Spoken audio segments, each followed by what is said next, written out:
welcome back to another installment of Mortgage Talk with Nitza and Jess. I am Nitza Nicklow with Berkshire Hathaway, the home services, the preferred realty in Pittsburgh. And this is Jess Lyons with Lyonsgate Funding. How are you today, Jess? I'm doing great. I hope you are too, Denitza. I am. It is nice and sunny and warm, and I am done with my marathon training. So did that this past weekend, and it was pretty fun. So walking into the next thing now. Nice. So today we are going to start a series on the steps that you should take to get ready to buy a home or to just, organize your finances and prepare yourself for whatever big move or purchase you may be wanting to make in the coming future. So Jess is going to tell us about, that absolute very first step before you're even looking to talk to us, when you just start thinking it might be the right time to buy a house, make a move in your rental, purchase a car. We're going to talk about budgeting. So Jess, what do you want to share with us about budgeting?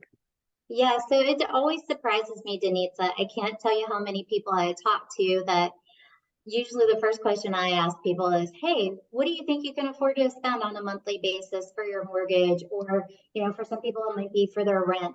And most people will say, I didn't really think about it. And so before you do anything, like it really is the most important step of everything is to figure out, hey, you know what, sit down with your numbers, open up your bank account, look at where you're spending your money, and really come up with a great idea as far as what you can afford and what you feel comfortable with. Because sometimes what you can afford and what you feel comfortable with don't align. Yep. It Two does different happen things. sometimes. So I really think it's super important for people to look at their income. So whether you're salaried or hourly, take a look at what you made in 2022. Take a look at what you're anticipating making.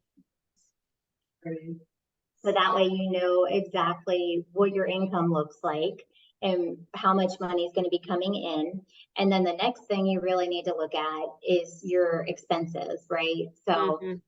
from an underwriting standpoint, as a mortgage person, we only look at certain expenses. However, when you're doing your own budget for yourself, there's a lot of things that we're not going to look at that you should be looking at. One thing we don't look at, how much money do you spend on groceries every month? And with the cost of everything being so much more, Yeah. it's pretty substantial for most people, especially if you've got some kids that want to eat you out of house and home. So you got to look at how much you're spending on your groceries. How much are you spending for gas every month?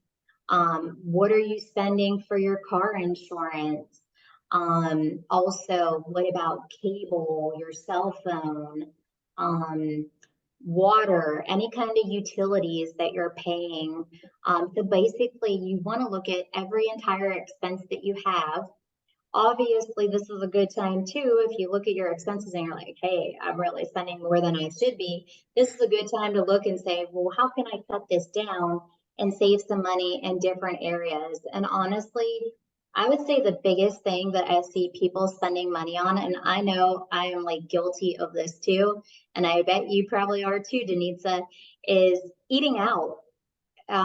Eating out, we spend a ton of money on that, and so does everybody else, because whenever I get bank statements in, I have to look through them pretty closely to see if there's any kind of expenses, such as like an Affirm account or Klarna, something that's showing up on the bank statement that's not on the credit. I'm looking through it very detailed, and I can tell you, food is probably the biggest expense that people have.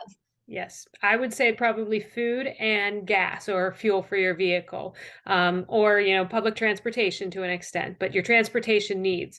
And I use a budget every month, and I start with what I have coming in, and then I subtract everything, and fund those first important things: the house, the rent, the utilities, any loan payments you have, and then you kind of fill in the rest. And some months there's a lot more fun to be had, and other months it's hey, we're taking a walk today. Yep. Well, I think it's really important that people do this, and a lot of people do not budget. So, to really buy a house, you need to have a budget Mhm. in mind. The other thing too that I see, and I'm sure you see it too, we'll ask people, so what do you think you feel comfortable paying? And we'll get, well, I pay $700 a month for rent. So how about 700? So me and Denise are going to put it in the real way for you guys. Thinking that you're going to pay for a mortgage what you pay for rent is probably an unrealistic idea. If you're paying a lot for rent and you're caught up with current market rents, maybe you might find a house that you're going to pay the same amount for. But the thing that most people don't really keep in mind, Anita, is when they're paying their mortgage, not only are they paying the interest, but they're also paying money towards principal. So every month that you own that house, part of that payment that you're making goes into your equity in the home. Mm-hmm. And every month that you pay, more and more money goes towards the equity and less towards the interest. So I always like to really tell people, like, just keep in mind, even if your payment is going up a little bit, a good portion of that payment is going to be going towards your equity. And the other great thing that we've talked about before is not only is the money that you pay in the payment going towards equity, but we also have appreciation that's building your equity too. So even though you might be spending a little bit more money on a mortgage, you're going to have a lot more at the end. You're definitely going to have more because when you rent, you have nothing at the end. All you have is great memories of the time that you spent there, and sometimes not so great memories, but And that those great memories are something, and sometimes it is good to be in a place and a situation where you can say, I'm moving, I'm walking away, and don't have to worry about it. But to each their own. And honestly, again, it's one of those, budget is the first place. It gets you on a great track.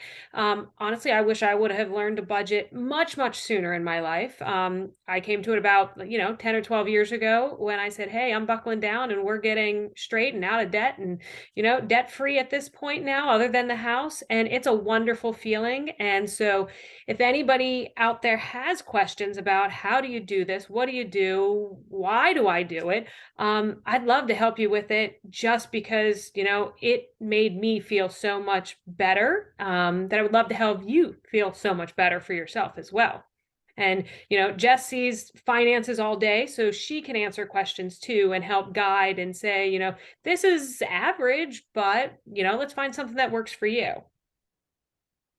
Yep, I definitely think it's so important. And there's a lot. The great news is too today, in this world that we live in, there's so many resources online. There's a site, I think it's called Mint, and it will track like everything for you. So there's so many different things you can use to help you budget, or you can just do it with a piece of paper and a pencil, whatever you like. But Yep. there's all kinds of technology out there and different things you can do to budget.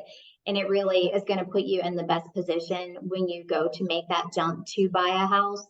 And, this could even be for people too, Denitza, that are looking to upsize or upgrade a home to their next home.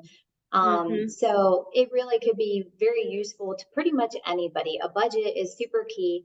And I really think not enough people have one. So Yep. And if you do a budget and you want to upgrade into your home and you're probably going to have a higher payment, you can start planning that budget with the higher payment, which then goes to savings and becomes your down payment, your closing costs.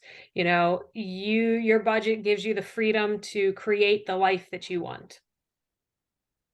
Well said. Yes. So I think that's probably, we could probably talk about this all day. But that sort of sums it up, at least in my thought. And then next week we're going to talk, or our next installment, we're going to talk more about those next steps that you do. Now you have your budget and your plan. Where do you break it down and see the next things that we do? Credit scores and, are we using gross or net income, and what other factors are there? So be prepared for some wonderful information in the coming weeks. If you have any questions, as always, reach out to Jess and I. Our information's all down below. Like us, subscribe, share, all that good stuff you hear everybody else say. So we will see you soon. Thank you very much, Jess, for all the wonderful information. Thank you, everybody. Have a good day.